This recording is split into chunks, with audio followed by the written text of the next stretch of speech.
Olá pessoal, meu nome é Danilo Brito, eu sou psicólogo e você é bem-vindo ao canal Sistematicamente. E nesse vídeo eu quero falar sobre o diagnóstico em psicopatias em crianças. Eu resolvi gravar esse vídeo porque eu recebi no meu último vídeo sobre psicopatia infantil uma enxurrada de comentários concordando e discordando sobre o porquê crianças não podem ser consideradas psicopatas. Isto é, por que não se fecha quadro apesar dos sintomas clássicos? E algumas pessoas perguntam, mas as crianças podem mudar traços de personalidade psicopática? A resposta é sim. Crianças podem reestruturar pensamentos e comportamentos antissociais com ajuda especializada de psicólogos, psiquiatras e apoio familiar. E é por isso que é essencial trabalhar o arrependimento, remorso e frustração genuína em indivíduos jovens com traços psicopáticos, pois trabalhar esses aspectos serve como meio para a modificação e a readequação da psique e do comportamento. Como no caso de Beth Thomas, a menina psicopata que tinha todas as características de psicopatia infantil. Inclusive eu fiz um vídeo e eu vou deixar o card para você conferir depois, caso você ainda não tenha visto. E por que é importante trabalhar esses aspectos ainda na infância? Porque a neuroplasticidade se dá de forma mais intensa nos primeiros anos de vida. Isso ocorre por meio de mecanismos como influência genética, experiências do ambiente social e tudo que a criança acaba assimilando na vida. E isso vai contribuir para a própria constituição da personalidade na criança, em que os processos de aprendizagem e assimilação de novas informações serão constituídas. Lembre-se que na construção da personalidade humana, muitos aspectos estão envolvidos, como componente genético, fatores psicológicos e socioculturais. E isso tudo será responsável para a formação psíquica e mesmo o fator genético, que é algo extremamente importante, não significa que será determinante como uma fatalidade para o desenvolvimento de transtornos, mas é algo probabilístico, com possibilidade que ocorra.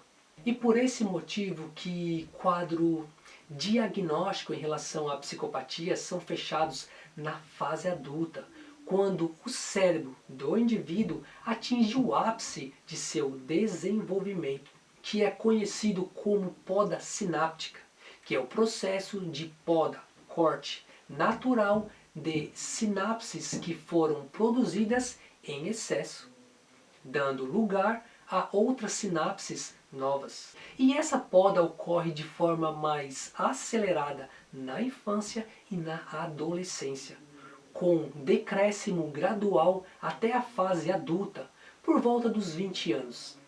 Geralmente os transtornos de personalidade costumam se apresentar com mais intensidade após a adolescência e começo da fase adulta.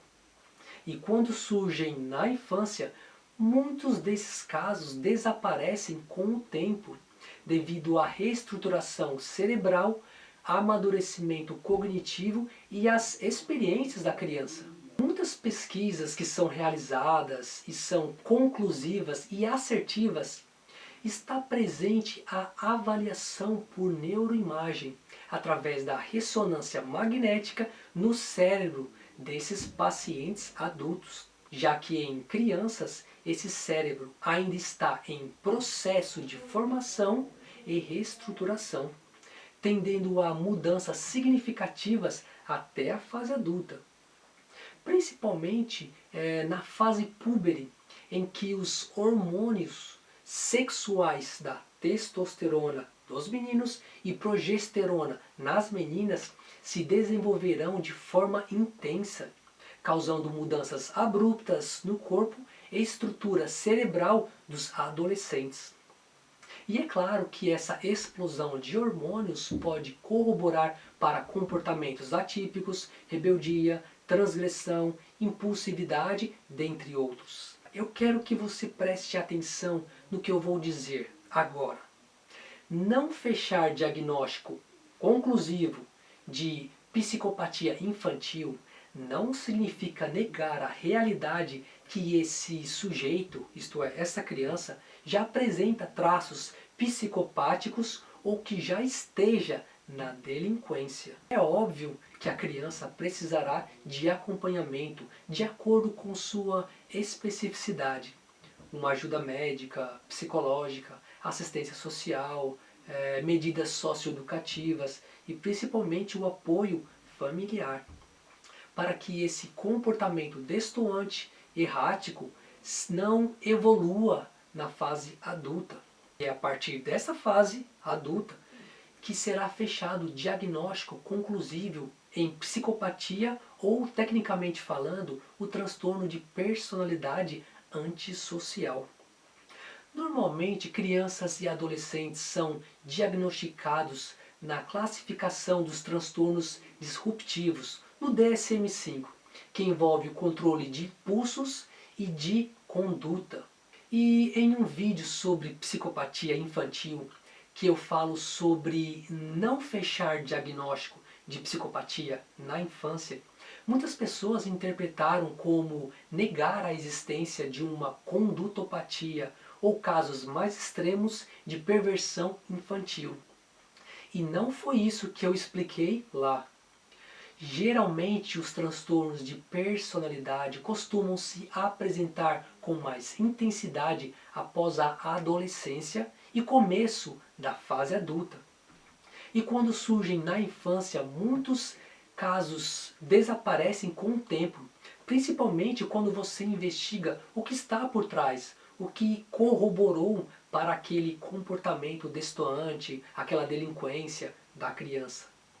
Assim, o diagnóstico de transtornos de personalidade requer 3 características básicas. Primeira, padrão inflexível, persistente e generalizado de traços mal adaptativos. Segundo, sofrimento para o sujeito e funcionalidade prejudicada em algumas áreas, relacionamento, área acadêmica, trabalho, etc. E o terceiro, instabilidade relativa e início precoce, comumente na adolescência e também na fase adulta, com algumas exceções, claro, na infância. E o diagnóstico não pode ser melhor explicado, nesses casos, por outras condições como causas por outros transtornos mentais, uso de fármacos e drogas, traumatismo craniano ou outra condição médica. Porque se houver um desses casos, já estamos falando de outra condição. Assim, fatores genéticos e ambientais podem contribuir para comportamentos atípicos das crianças e dos adolescentes, que devem ser devidamente investigados. Se você gostou desse tema, já comenta aqui embaixo, deixe o seu like, inscreva-se no canal e ative o sininho. Um grande abraço, fiquem com Deus e até a próxima. Tchau!